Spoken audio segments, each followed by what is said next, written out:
Hey, I'm Jeff the Junk Seller, and this presentation is going to be about the dilemma of reliance on outdoor markets. I just came out of a really tough period of time. Ran March 23rd through May the 10th, and I was nearly rained out at least 1 or 2 days for all of that time. I think about 6 weeks, 5 or 6 weeks.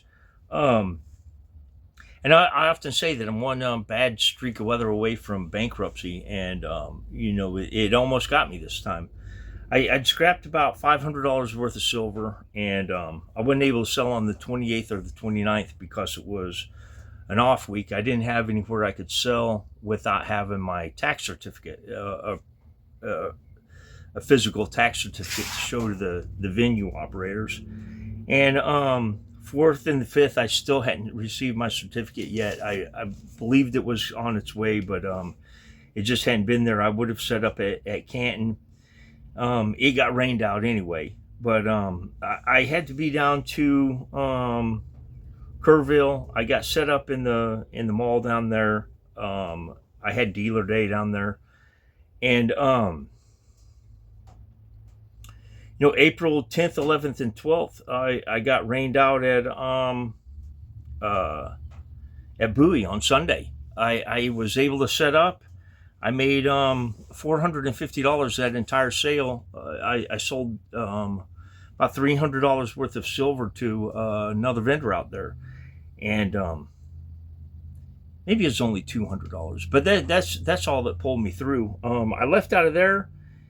We got rain on Saturday afternoon, and it was going to be rainy all Saturday.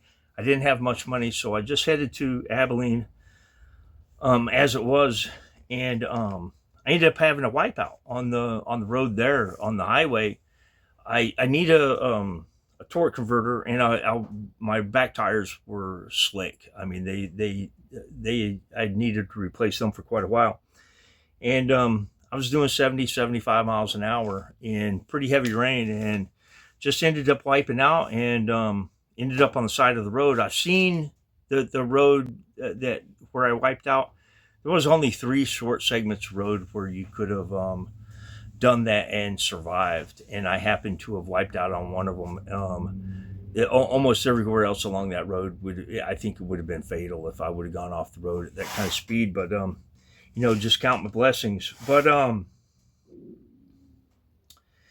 after at that Sunday, I left out of there with about $450 due to the silver sale, and I get to Buffalo Gap, and leading into the sale, the weather's not looking very good, and it wound up being that we had rain on Saturday, pretty horrible rain. And I had a guy that had been by, saw a bunch of cast iron skillets that I had, stuff that I was trying to wholesale off, and he had picked some stuff. I was hanging out in the van. It was during the rain, but he talked to my neighbor, and my neighbor let me know that he was interested. And he came back later, and I liked the guy. He picked out some stuff and said, "Well, what would you let me have this for?" And I think it was like $160.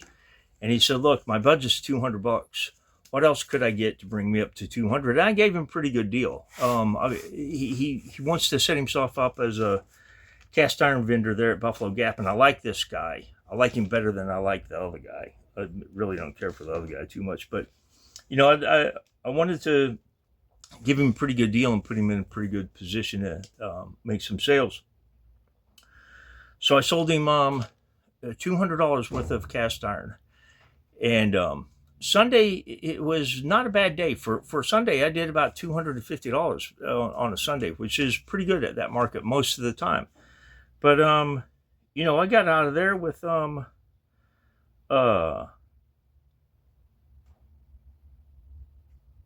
just about $450. Now, that put me in position so that I could get down to Kerrville, set up at that market, and have enough money to pay my my rent on my booth. That's about all I did.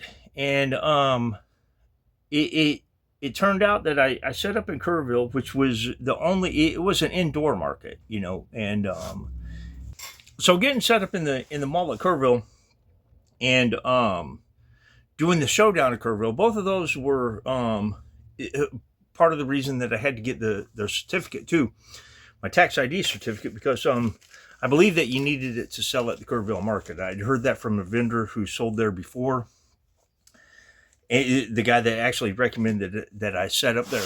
But he I set up at those two markets, put those into my rotation, trying to build some immunity against the weather. And I was able to set up at Kerrville at the flea market. And for as much money as that place is supposed to have, this is the second wealthiest city in the state of Texas, and we're only, 20 miles away from the wealthiest city in the state of Texas, which is Fredericksburg. I only did $250 at that sale. Now you set up on Friday, and you sell on Saturday from, I think, 8 o'clock to about 3 o'clock in the afternoon. There's only a 7-hour sales window, which is awfully short. Some other vendors do better than that. I don't know that I'll ever be able to do too much better. I'm going to take different material this month coming up, here in a couple of days, and but I was not that impressed with it. And I made the $250 there, and then the next sale that I made was at Bowie, and again I got rained out on Sunday. The one thing that was good about that sale though was that there was somebody set up across from me. The weather forecast looked horrible for Sunday for the entire weekend. I mean, we knew it coming in on Thursday that Sunday was going to be no good. And there was somebody set up across from me, and she really didn't do that well. Decided that she wasn't cut out for the flea market business.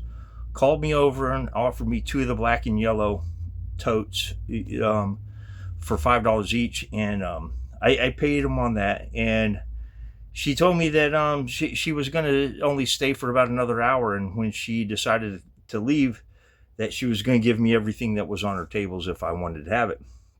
So I told her, yeah, sure, I'd like to have that stuff. And it was funny because in the time that it took me just across the aisle from me to get it over to my table, I already started selling stuff off of her tables. I'd sold a couple of dollars worth of stuff, and then I carried a coffee maker over to my table, and I'm looking at this appliance, and I'm like, why are you even putting it on the table? That should go in the garbage can. I set it down, and I made 2 more trips back and forth, and there's a young guy there asking me how much for the coffee maker, and I told him $3, and he said, man, I'd love to pay $3 for a coffee maker. And he gave me $3 for it. And it was I'm going to tell you, within an inch of getting put in the garbage instead of putting it on my tables. The only reason that it stayed on the table was because it was further for me to go to the garbage can than it was to go back to get more stuff. And by the time it was over, I think I sold $13 out of the stuff that was given to me. There were a whole bunch of blue jeans that were Carhartts, but they were out of an industrial laundry with iron-on tags on it. I was still getting $5 a piece for those when I sold them at Buffalo Gap. But it was junk. It was stuff that I wonder why anybody would even pay money for it. But I put it out there, and it sold. But as I'm carrying that stuff back over from the table over there to put on my tables, my neighbor is seeing me, and I'd helped him the day before. He had an issue he couldn't get his van to start, and it was an issue with the battery terminals. And we got his cables straightened out for him. It was in the middle of the night, but he saw me bringing this stuff over, and he came over and said, hey, look, when we finish up, we got 5 totes worth of stuff that we're willing to give you if you want it. I say, yeah, you know what? Why don't I have it? So I get his 5 totes. I get maybe 6 totes from across the way. And I head to Buffalo Gap. And when I got to Buffalo Gap, I finally had good weather. And I got all of this stuff. I put that stuff out for on the $1 table, the $2 table, and $5 table. And then I had a bunch of other stuff. But I did $1,000 at that sale with good weather. With crappy weather, I might have only been able to come out of there with $450 if I made a major wholesale sale. But that's the kind of issues that you have with weather. I could have been in a really good financial position had I had decent weather for even half of the weekends that I had crappy weather on. But that's just part of the deal. And if you're a flea market vendor, I'd advise you to build in some kind of immunity to the weather. Now, I started selling on eBay, and I'll make another video about that, another presentation about that. It hasn't worked out real well, but it has been at least some kind of income. But I just want to, for anybody that's thinking about vending, I want you to know that it can, this is one of the pitfalls, is the weather can be so punishing. And when I'm in a van that gets 13 miles to the gallon, I can't really go 400 or 600 miles just to get to a venue where I might have good weather, because the weatherman's he seems like he's always wrong anyway. But if you like this presentation, then please view some of my other material. My other presentations are generally focused on stuff, the things that we get and the prices that we have to pay for it, and what we're able to get out of it. But I just wanted to give some kind of overview about what I say it so often. I'm one streak of bad weather away from bankruptcy, and this was a pretty close call. But right now, I've been able to get my rent paid. I got 2 new tires on the rear end of the van, and I'm in pretty good shape for moving ahead. I think that I'll get down to Kerrville with a little bit of money, thanks to getting to Waco and having a pretty good sale there too. But anyway, thank you for viewing, and view some of my other material. If you enjoy that as well, then give me a like. Thank you.